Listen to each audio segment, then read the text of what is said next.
الحمدللہ رب العالمین والصلاة والسلام علی سید الانبیاء والمرسلین علیہ وعلی آلہ واصحابہ وعترتہ اجمعین اما بعد فاعوذ باللہ من الشیطان الرجیم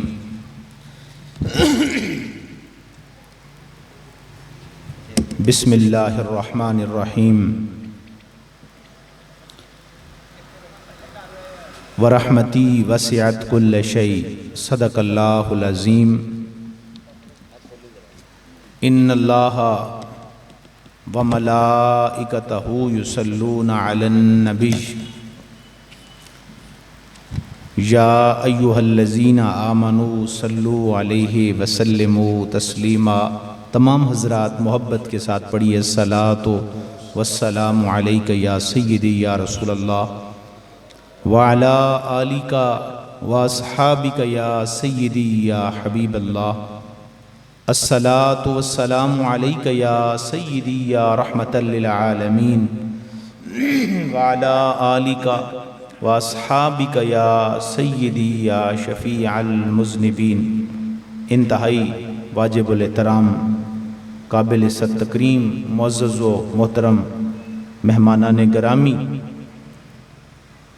انتہائی محترم و مکرم پیرزادہ صاحبزادہ عبدالحفیظ صابری صاحب دامت برکاتہم العالیہ، پیر طریقت راہبر شریعت حضرت قبلہ پیر عبدالعزیز صابری صاحب دامت برکاتہم العالیہ، معزز و محترم مہمانان گرامی، یقیناً آج ہم ایک ایسی تقریب میں شریک ہیں جو ہمارے انتہائی پیارے بھائی اور ہمارے ساتھ ایک طویل عرصے سے ان کی ایک خصوصی محبت تھی، ایک پیار تھا، ایک تعلق تھا۔ میری مراد حافظ ولید عثمان صابری چشتی صابری، ان کے چہلم پہ ہم شریک ہیں۔ اللہ کریم کی پاک بارگاہ میں دعا ہے کہ رب کریم ان کے درجات میں بلندیاں عطا فرمائے۔ یقیناً اللہ کے نبی صلی اللہ علیہ وآلہ وسلم نے بھی آپ کی سنت مبارکہ ہے، جو لوگ وصال کر جاتے ہیں، رخصت ہو جاتے ہیں، ان کو یاد کرنا۔ یہ جو ہم ختم شریف کرتے ہیں، یہ در حقیقت اپنے بزرگوں کو، اسلاف کو، اپنے محبت والوں کو یاد کرنے کا ایک بہانہ ہوتا ہے۔ اللہ تعالیٰ کا حکم بھی ہے، سرکار دو عالم صلی اللہ علیہ وآلہ وسلم کی سنت بھی ہے کہ اپنے محبت والے لوگوں کو، اپنے پیار والے لوگوں کو آپ دعاؤں میں یاد رکھیں۔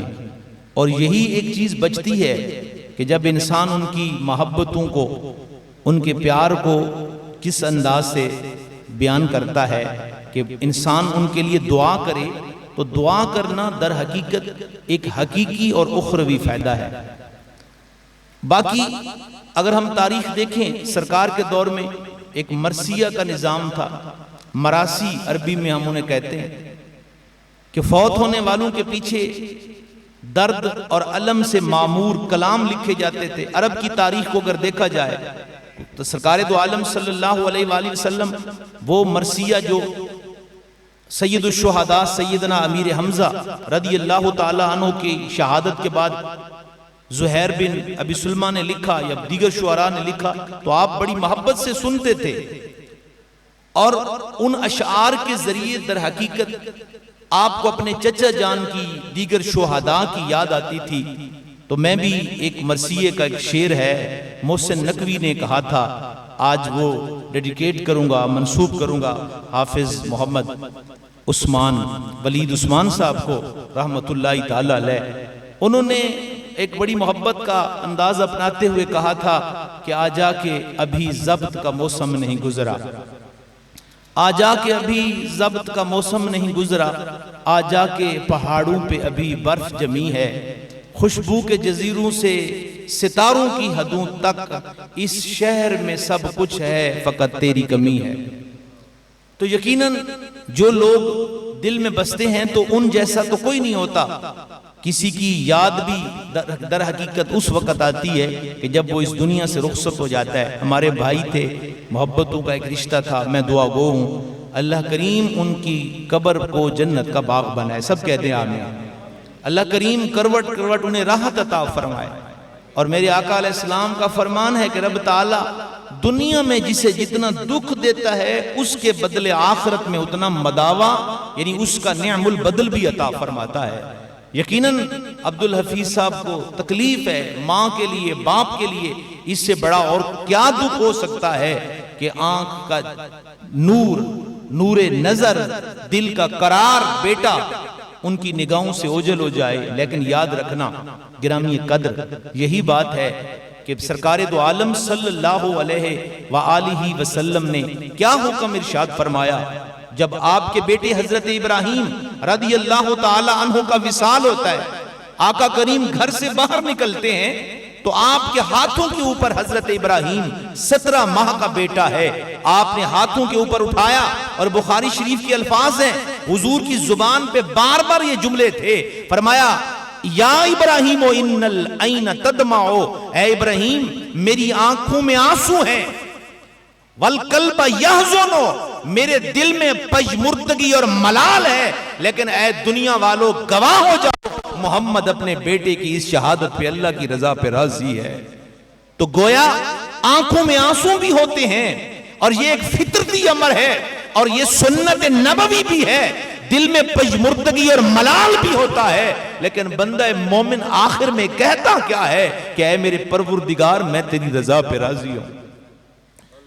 گرامی قدر صرف ایک روایت جو میں نے قرآن کریم کی آیت پڑھی اور مختصر 2-4 منٹ میں گفتگو ختم کروں گا۔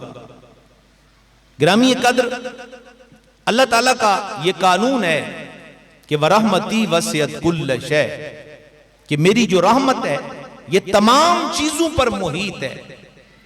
انسان زندگی میں جتنی نیکیاں کرتا ہے، کسی بھی انسان کی نیکی اس کی بخشش کا معیار نہیں ہے۔ انتہائی توجہ سے سماعت فرمائی۔ اس لیے رب تعالیٰ نے فرمایا کہ انسان جتنی بھی نیکیاں کر لے، کبھی بھی وہ یہ نہیں سمجھ سکتا، کبھی بھی وہ یہ نہیں اٹل طور پر فیصلہ کر سکتا کہ کل قیامت کے دن میں اپنی نیکیوں کے بلبوتے پہ جنت میں جاؤں گا۔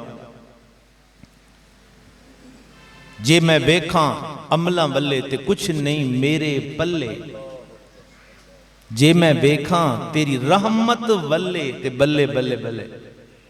تو یاد رکھنے والی چیز یہ ہے کہ رب تعالیٰ نے خود ارشاد فرمایا، مفسرین نے اس آیت کریمہ 10ویں پارے کی آیت ہے سورۃ التوبہ کی، اس کی بڑی لمبی چوڑی تفسیر بیان کی ہے کہ رب کریم فرماتا ہے کہ میری رحمت کا ایک قطرہ اس کے اندر اتنی پاور ہے کہ ایک شخص گناہوں کی دلدل میں پھنسا ہے، رب کی رحمت کا ایک چھینٹا آ جائے تو اس کی بخشش کے لیے کافی ہو جاتا ہے۔ گرامی قدر حضرت سیدنا موسیٰ علیہ السلام کا ایک زمانہ ہے۔ حضرت سیدنا موسیٰ علیہ السلام نے اللہ کی بارگاہ میں التجا کیا، ایک بستی سے گزر رہے تھے، پروردگار کی بارگاہ میں التجا کیا، مولا اس بستی میں سب سے نیک بندہ اگر اس کی کا دیدار ہو جائے، ملاقات ہو جائے، دو لمحے بیٹھ جائیں تو میری خواہش ہے۔ تو اللہ تعالیٰ نے ارشاد فرمایا پیارے کلیم ایسا کریں، صبح علی صبح جو بندہ سب سے پہلے اس بستی کو سے نکلے گا، اس وقت بستیوں میں بڑے بڑے فصیلیں ہوا کرتی تھیں، دیواریں ہوا کرتی، ایک گیٹ ہوتا تھا حفاظت کے پیش نظر، تو جو بندہ سب سے پہلے نکلے وہ میرا سب سے اس شہر کا جو ہے گنہگار بندہ ہوگا۔ یا اللہ میں نے تو کہا متقی بندہ، فرمایا پہلے اس کو دیکھ لو۔ اللہ تعالیٰ کی ہر بات میں حکمت ہوتی ہے، یا رب العالمین، اور متقی بندہ اس کی بھی کوئی زیارت کروا دے، فرمایا اس کی بھی کرواتا ہوں، پہلے اس بندے کی زیارت کر لیں، اس کو دیکھ لیں، اس سے مل لیں۔ حضرت موسیٰ علیہ السلام وہاں پہ تشریف فرما ہوئے، آپ نے دیکھا ایک شخص ہے گدھے پہ سوار ہے، اس کے ساتھ ایک بیٹا ہے، بزرگ ہے، کافی عمر رسیدہ آدمی ہے، وہ جا رہا ہے، آپ نے دیکھا۔ المختصر جب شام ہوئی پھر دعا کی، مولا گناہگار تو نے دکھا دیا، متقی بھی دکھا دے۔ فرمایا اسی دروازے پہ جو سب سے آخر میں شہر میں داخل ہوگا وہ میرا سب سے متقی اور سب سے پسندیدہ بندہ ہوگا۔ موسیٰ علیہ السلام پھر اس شہر کے دروازے پہ بیٹھ گئے، دیکھا سب سے آخر میں ایک شخص آتا ہے، اور حیرت کی بات یہ ہے کہ یہ جو آ رہا ہے یہ بھی وہی شخص ہے جو صبح آپ نے بطور گناہگار دیکھا تھا۔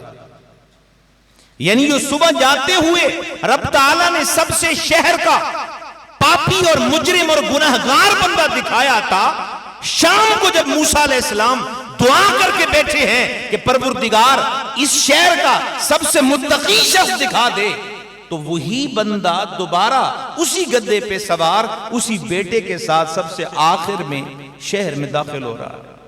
اللہ کی بارگاہ میں التجا کی، مولا تیرے راز سمجھ میں نہیں آتے، اب بھی سمجھ میں نہیں آیا، حکمت ارشاد فرما دے۔ تو رب کریم نے بڑی خوبصورت توجیہ ہے حضرات، حافظ ابن عساکر نے اس روایت کو نقل کیا ہے، امید ہے آپ سمجھیں گے تو بہت ساری باتیں سمجھ آ جائیں گی۔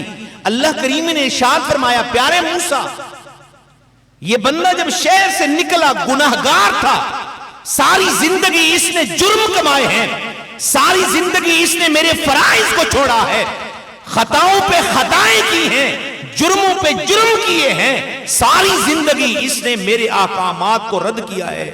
لیکن آج جب یہ شخص گزر رہا تھا، شہر سے نکل رہا تھا، تو اس کے بیٹے نے اس سے ایک سوال کیا کہ ابا جی ایک بات ہے کہ اس دنیا میں سب سے بڑی چیز کون سی ہے؟ تو اس نے کہا بیٹے زمین بہت بڑی ہے۔ اس کے بیٹے نے کہا ابا جی زمین سے بڑا کیا ہے؟ تو اس نے جواب دیا کہ بیٹے زمین سے زیادہ پانی ہے۔ بچے نے پھر سوال کیا ابا جی پانی سے زیادہ کیا ہے؟ اس نے جواب دیا بیٹا پانی کے قطرے روئے زمین پہ سب سے زیادہ ہیں۔ پھر اس بچے نے سوال کیا ابا جی پانی کے قطروں سے زیادہ کون سی چیز ہے؟ تو اس نے جواب دیا میرے بیٹے صحراؤں کے ریت کے ذرات سنا ہے پانی کے قطروں سے بھی زیادہ ہوتے ہیں۔ اب آپ توجہ کرنا، پھر اس بچے نے سوال کیا کہ ابا جی دنیا میں سب سے زیادہ کون سی بڑی چیز ہے؟ تو اس نے کہا، رب تعالیٰ فرماتا ہے پیارے موسیٰ اس کی آواز بھر آئی، اس کی آواز میں ایک لہجے میں ایک کیفیت پیدا ہو گئی، اور روتے ہوئے آنسو بہاتے ہوئے کہا بیٹا روئے زمین میں سب سے زیادہ تیرے باپ کے گناہ اور پاپ ہے۔ رب کریم فرماتا ہے وَرَحْمَتِي وَسِعَتْ كُلَّ شَيْءٍ۔ حافظ ابن عساکر اس آیت کی تفسیر میں یہ لکھتے ہیں کہ رب تعالیٰ فرماتا ہے پیارے موسیٰ کہ جب اس بندے نے رو کر کہا کہ دنیا میں سب سے زیادہ میرے گناہ ہیں، میرے جرم ہیں، تو پھر بیٹے نے سوال کیا ابا کوئی چیز ایسی بھی تو ہوگی جو آپ کے گناہوں سے بھی زیادہ ہوگی؟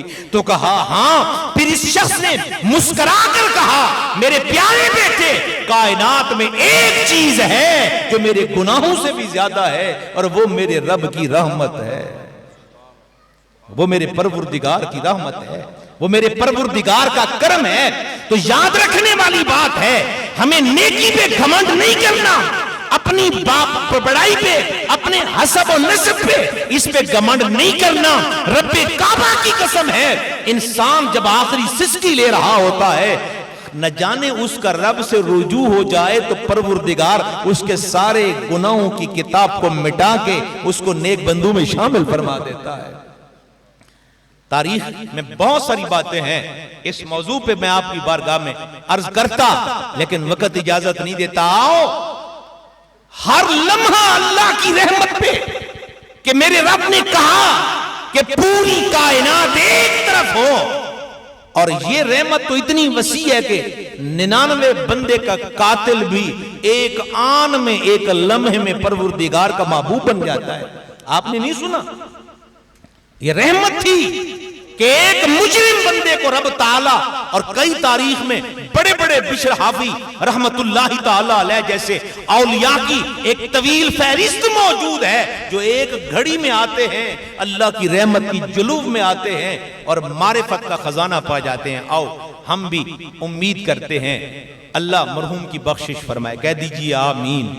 جب بھی جہاں جائیں دعا مانگیں، دل سے مانگیں، گڑگڑا کے مانگیں، تو یقیناً ہمارے مرحومین کو ہماری دعاؤں کی ضرورت ہوتی ہے۔ تو میں عرض یہ کر رہا تھا، آج مجھے میرے بھائی بتا رہے تھے کہ والد گرامی قبلہ نے بھی، صاحبزادہ عبدالحفیظ صاحب نے بھی اپنے بیٹے کے لیے کلام لکھا ہے، بلکہ اگر ہم دیکھا جائے حافظ ولید عثمان ان کی یاد میں، تو میری ذاتی جو تحقیق ہے کہ اگر ہم سرکار سے چلیں، تمام خلفائے راشدین، سیدنا ابو بکر، سیدنا عمر، عثمان و علی، تمام اہل بیت اطہار کو دیکھیں تو کوئی پیر صاحب ایسی شخصیت نہیں جن کا عربی کے اندر شاعری میں کلام نہ ہو۔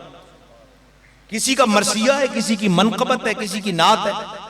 اللہ کریم ہمیں اپنے بچوں کو، اپنے بزرگوں کو، اسلاف کو دعاؤں میں یاد رکھنے کی توفیق عطا فرمائے۔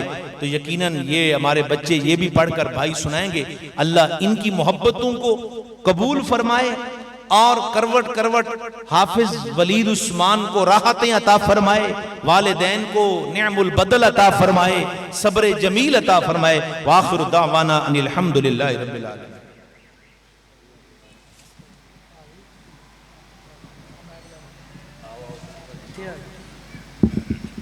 اچھے آ جاؤ۔